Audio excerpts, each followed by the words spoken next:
जो गठबंधन के हैं, हमारे झारखंड के और कांग्रेस के, सीपीआई के और दूसरे पार्टी हमारे आरजेडी के, इनको जिता के लाओ और आप देखो इस देश में एक नया उत्साह, नया ऊर्जा आएगा और हम लोग एक संविधान को, लोकतंत्र को बचाएंगे या नहीं? बचाएंगे। आप शपथ लो, घर घर जाओ, लोगों से मिलो और हमारे जितने भी गारंटीज है वो बताओ, तभी कुछ होता। घर में बैठे तो कुछ नहीं होता, घर घर आपको जाना पड़ेगा। शिवसेना के साथ उन लोगों को पकड़ते पकड़ते उनको डराते उन्होंने अपनी पार्टी में लिया। किसी को चीफ मिनिस्टर बनाना, किसी को डिप्टी चीफ मिनिस्टर बनाया, किसको मंत्री बनाया।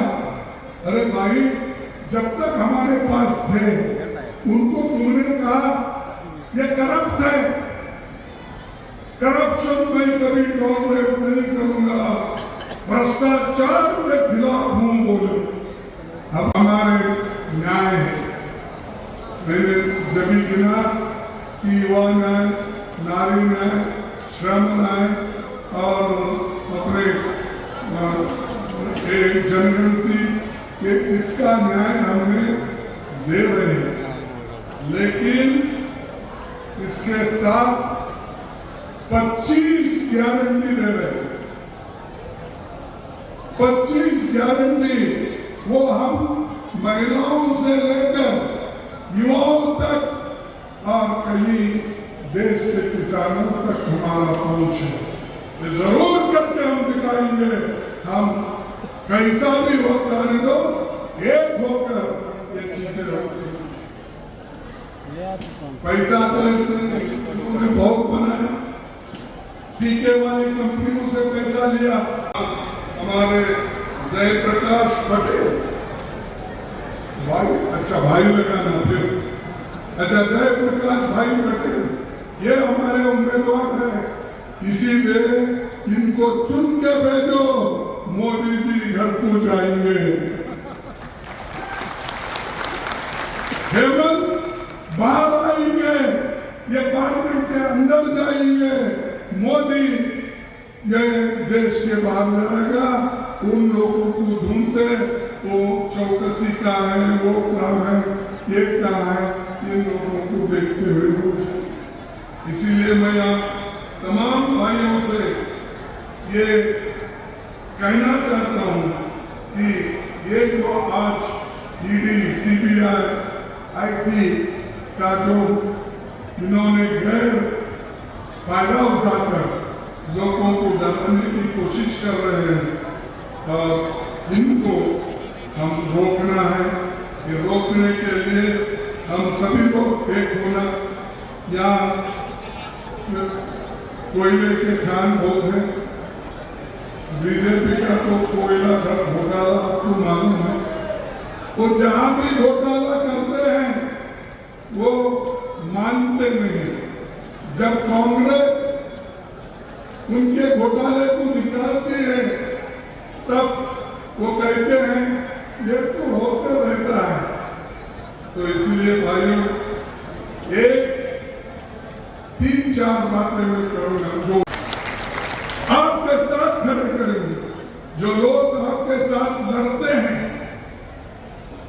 उनको हिम्मत देना हमारा काम है, और आपका भी है। ये किसी व्यक्ति का नहीं है, और ये चुनाव बड़ा इंपॉर्टेंट है।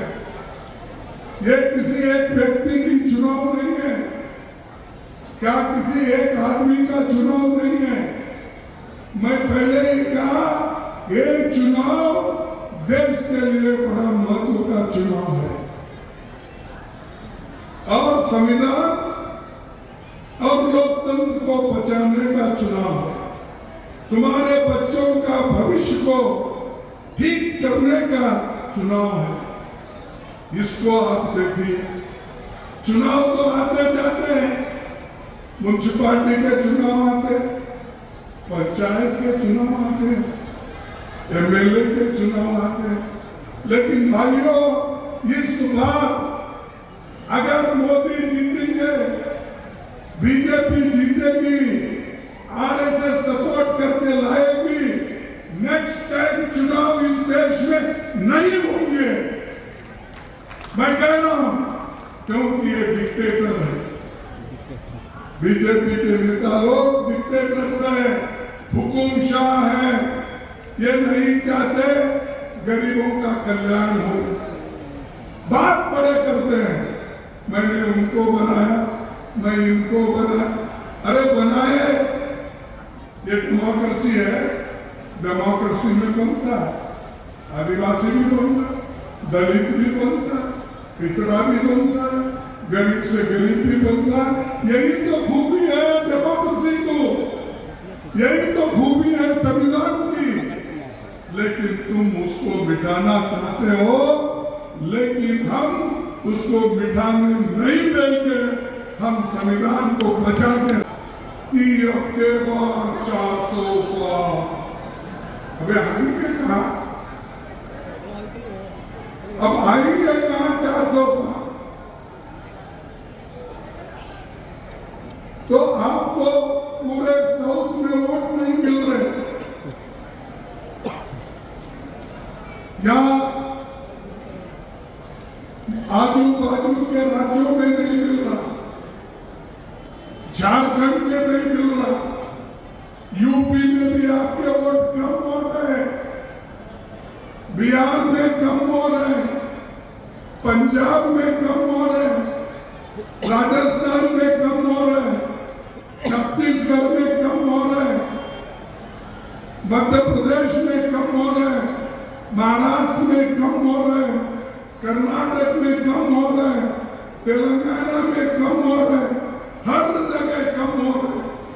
और उधर जो है तमिलनाडु में डीएमके और कांग्रेस मिलकर कर रही, वहां तो आपका नामो निशाना नहीं है।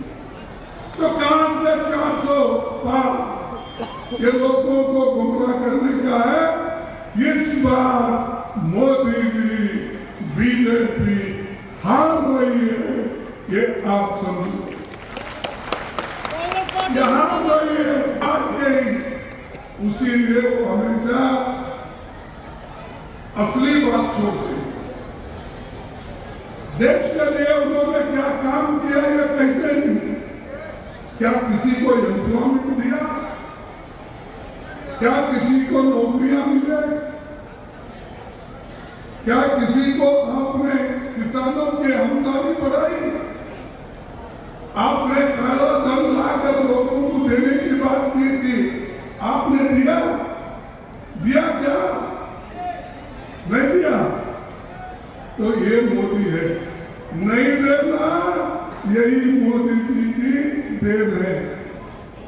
और सबको कहते हैं मैं मोदी हूं, मैं 56 इंच का छाती है, भाई तुम्हारी 56 इंच की छाती लेके आप क्या करेंगे? हमको पेट को खाना दो, हाथ को काम दो और हर नौजवान को नौकरी दो, ये हम चाहते हैं। लेकिन ये कर रहे नहीं, ये करना भी नहीं चाहते। लेकिन गठबंधन की सरकार आएगी, हम जरूर ये सारी चीजें, एक तो संविधान की हिफाजत भी करेंगे और ये जो आरक्षण को खत्म करने वाले लोग हैं, आरएसएस और बीजेपी, इनको भी हम मिटा देंगे। तुम क्या कर रहे थे? हेमंत सोरेन के पैसे तुमको मिलते हैं, लेकिन अंबानी अंबानी के पैसे नहीं मिलते, वो भी कांग्रेस को, और वो भी कांग्रेस को वो लोग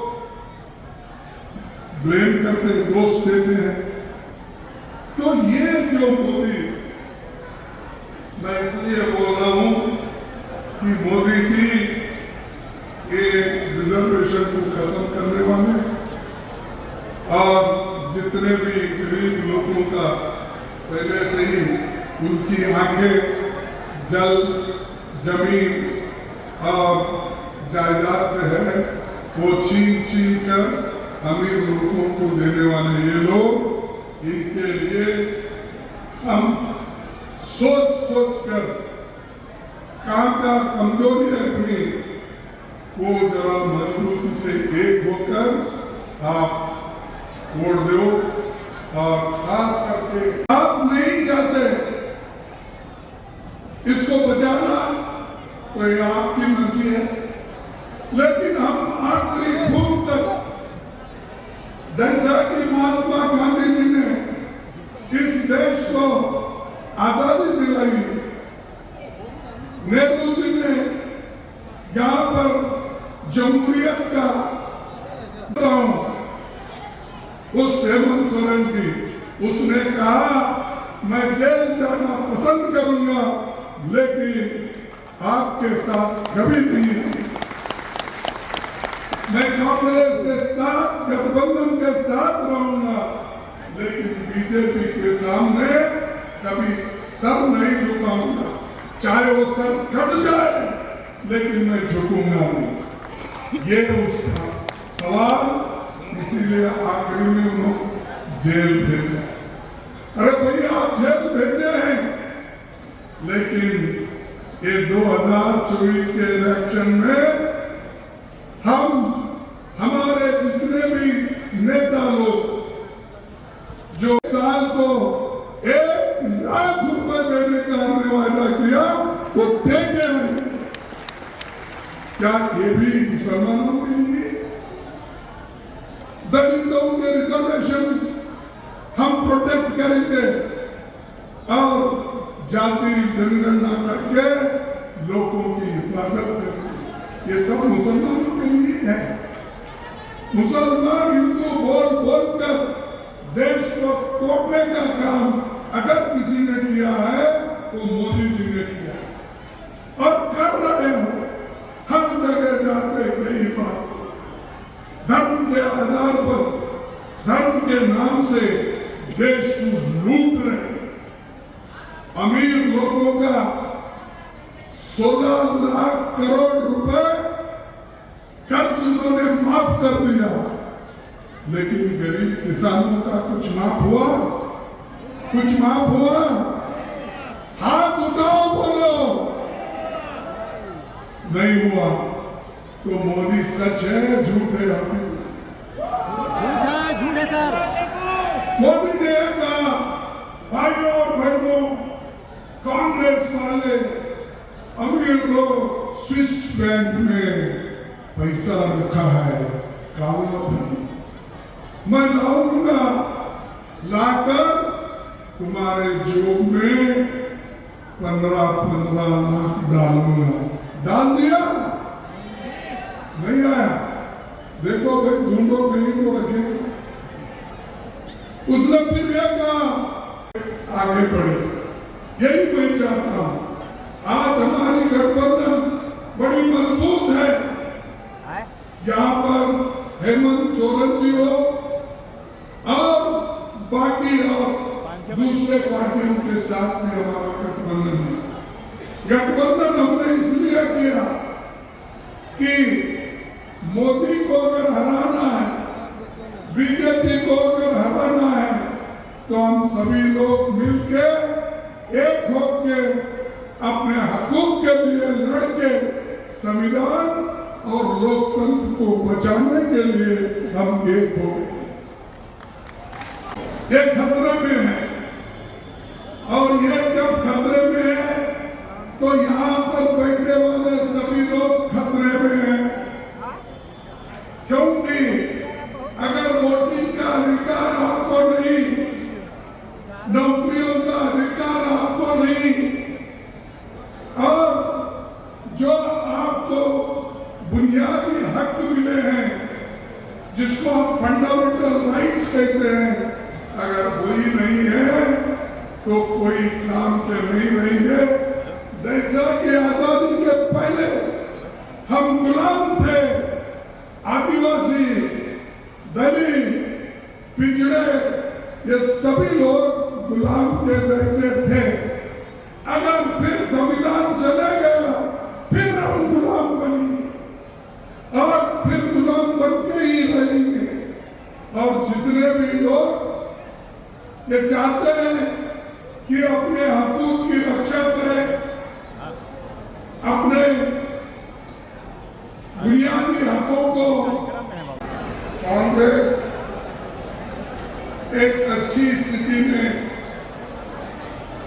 से भी है और कार्यकर्ता लोग भी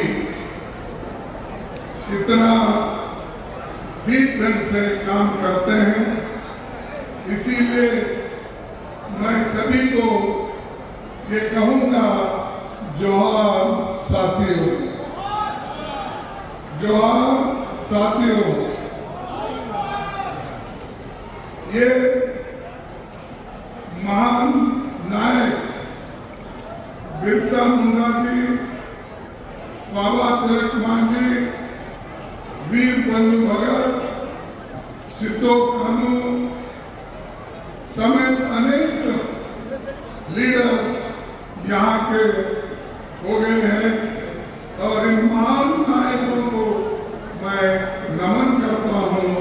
और इस धरती पे आने के बाद मुझे ऐसा हो रहा है कि यहाँ के लोग जद्दोजहद के साथ लड़के हमेशा अपना हकूक लिए हैं और आगे भी लेने की तैयारी उनकी है।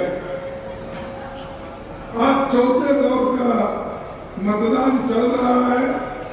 कांग्रेस और इंडिया गठबंधन के उम्मीदवारों के समर्थन में जबरदस्त पोटी की खबर हो रही है। मोदी जी और बीजेपी सरकार का वापिस आना अब नामुमकिन है। हजारीबाग कांग्रेस के इतिहास में एक विशेष महत्व रखता है। इसी लोकसभा क्षेत्र के रामगढ़ जिले में 1940 में कांग्रेस का 23वां अधिवेशन मौलाना आजाद के अध्यक्षता में हुआ था।